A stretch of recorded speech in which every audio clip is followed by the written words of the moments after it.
বাংলাদেশ ও উপসাগরীয় সহযোগিতা পরিষদের মধ্যে অংশীদারিত্ব সংলাপ আয়োজনের উদ্দেশ্যে জ্যেষ্ঠ কর্মকর্তাদের প্রথম বৈঠক অনুষ্ঠিত হয়েছে। এতে জিসিসির সঙ্গে বাংলাদেশের সম্পর্কের নবদিগন্ত উন্মোচিত হয়েছে। মঙ্গলবার 7 মে সৌদি আরবের রাজধানী রিয়াদে জিসিসি সচিবালয়ে এ বৈঠক অনুষ্ঠিত হয়। এতে বাংলাদেশ প্রতিনিধি দলের সভাপতিত্ব করেন পররাষ্ট্র সচিব মাসুদ বিন মোমেন এবং জিসিসি প্রতিনিধি দলের সভাপতিত্ব করেন জিসিসি সচিবালয়ের সহকারী মহাসচিব ড আব্দুল আজিজ আল ওয়াইশেক। বৈঠকে দুপক্ষের মধ্যে আগামী 5 বছরে রাজনৈতিক ও নিরাপত্তা, বাণিজ্য ও বিনিয়োগ, কৃষি ও খাদ্য নিরাপত্তা, জলবায়ু পরিবর্তন ও পরিবেশের সুরক্ষা এবং সাংস্কৃতিক ক্ষেত্রে সম্ভাব্য সহযোগিতার খসড়া যৌথ কর্মপরিকল্পনা নিয়ে বিস্তারিত আলোচনা হয়।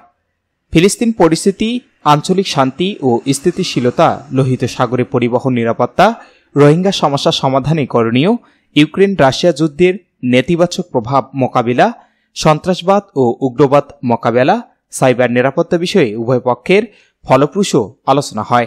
খাদ্য নিরাপত্তা, কৃষিক্ষেত্রে সহযোগিতা, বাণিজ্য ও বিনিয়োগের ক্ষেত্রে বাধা দূরীকরণ, জলবায়ু পরিবর্তন ও পরিবেশ সুরক্ষায় পররাষ্ট্র সচিব সুনির্দিষ্ট উপস্থাপনা পেশ করলে জিসিসি সদস্য রাষ্ট্রসমূহ ইতিবাচক মনোভাব প্রকাশ করেন। পররাষ্ট্র সচিব মাসুদ বিন মোমেনের প্রস্তাবনার মধ্যে চুক্তিভিত্তিক কৃষি উৎপাদন, মুক্ত বাণিজ্য চুক্তি, বিনিয়োগের ক্ষেত্রে বেসরকারি খাতে যুক্ত করা, নবায়নযোগ্য শক্তিতে সহযোগিতা কর্মপরিকল্পনাতে অন্তর্ভুক্ত সহযোগিতার ক্ষেত্রে আলোচনা এগিয়ে নেওয়ার জন্য কারিগরি কমিটি গঠনের প্রস্তাব করা হয়। আলোচনায় পররাষ্ট্র সচিব জিসিসির সদস্য রাষ্ট্রের সঙ্গে বাংলাদেশে ঐতিহাসিক গুরুত্বপূর্ণ সম্পর্ক প্রধানমন্ত্রী শেখ হাসিনার নেতৃত্বে এক নতুন উচ্চতায় উঠেছে। এই সম্পর্কে ভবিষ্যতে আরও বেগবান হবে বলে তিনি আশাবাদ ব্যক্ত করেন।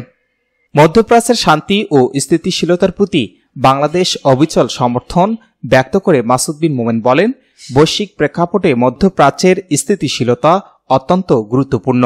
জিসিসি অঞ্চলে প্রায় 50 লক্ষাধিক বাংলাদেশি প্রবাসী বসবাস করেন, যারা বাংলাদেশ ও স্বাগতিক দেশের অর্থনীতিতে গুরুত্বপূর্ণ অবদান রেখে চলেছেন। বৈঠকে আলোচিত খসড়া কর্মপরিকল্পনা পরবর্তী পররাষ্ট্রমন্ত্রী পর্যায়ের সভাতে চূড়ান্ত করতে পেশ করা হবে।